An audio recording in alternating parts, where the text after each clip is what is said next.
Mwaka 2026 ni mwaka ambao rais wa Marekani anatajwa kwamba huenda kalenga mataifa mengi. Rais huyo alianza na Venezuela ambapo alihakikisha anauondoa utawala wa Maduro na kumteka.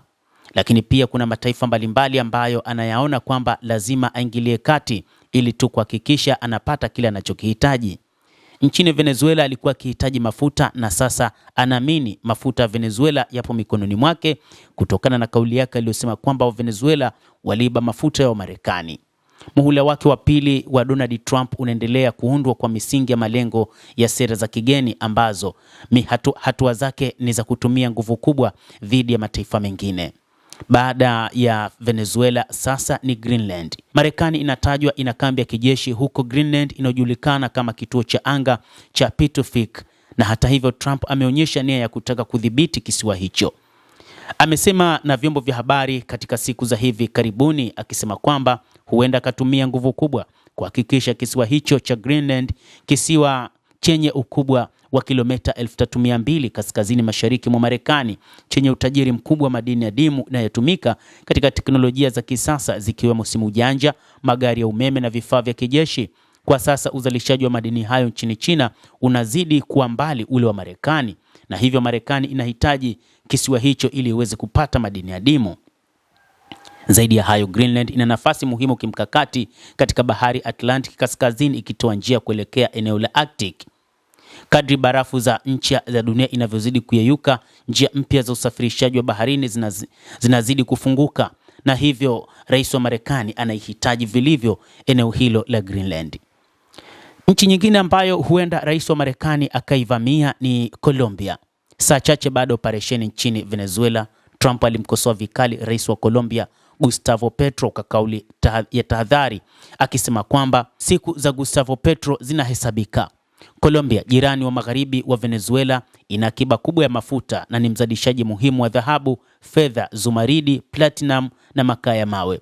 Pia ni kitovu kikuu cha biashara ya dawa za kulevya katika eneo la Amerika ya Kusini, hususan cocaine. Tangu Marekani ilipoanzisha kushambulia boti katika bahari ya Caribbean na Pacific ya Mashariki mwezi Septemba mwaka 2025, imedai kuwa zilikuwa zikisafirisha dawa za kulevya. Mvutano kati ya Trump na rais huyo wa mrengo wa kushoto umezidi kuongezeka.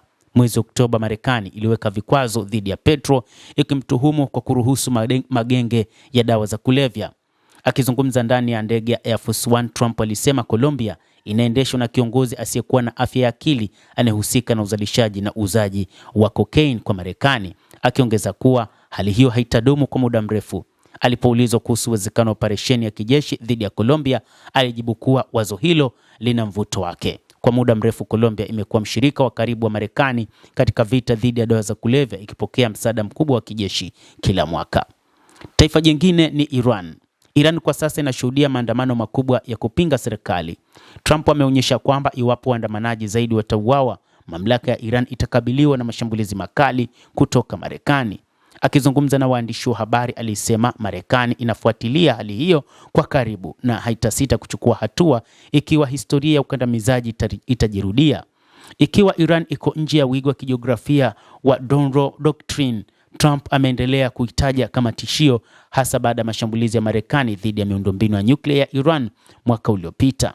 Mashambulizi hayo yalifuata operesheni ya Israel iliyolenga kudhoofisha uwezo wa Iran wa kutengeneza silaha za nyuklia, hali iliyoishia katika mgogoro wa siku 12 kati ya Iran na Israel. Katika mkutano wa hivi punde huko Marago kati yake na Waziri Mkuu Benjamin Netanyahu wa Israel, suala la Iran lilitajwa kuwa ni kipaumbele, huku kukiwa na taarifa za uwezekano wa mashambulizi mapya katika mwaka huu wa 2026. Ukiachana na Iran, taifa jingine ni Mexico. Kupanda kwa Trump madarakani mwaka 2016 kulihusishwa na kiasi kikubwa cha sera zake kali kuhusu uhamiaji, hususan wito wa kujengwa kwa ukuta mpakani mwa Mexico. Aliporejea madarakani mwaka 2025, simu yake ya kwanza ofisini, alisaini amri ya kubadili jina la ghuba ya Mexico na kuita ghuba ya Amerika.